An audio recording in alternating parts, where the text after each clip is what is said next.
Praise the Lord. Hallelujah. Jesus morning.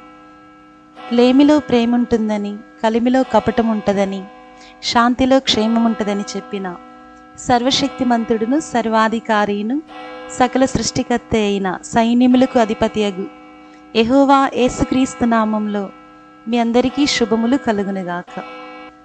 ప్రతి ఉదయాన్నే మీ గృహంలోనికి ఇలా దేవుని వాగ్దానం ద్వారా రావడం దేవుడు నాకు ఇచ్చిన ఈ గొప్ప ఆధిక్యతను బట్టి దేవుని నేను ఎంతో స్తుతించుచున్నాను.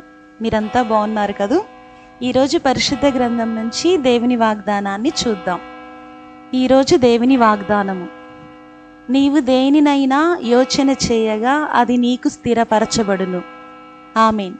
యోబు గారి గ్రంథము 22వ అధ్యాయము 28వ వచనము.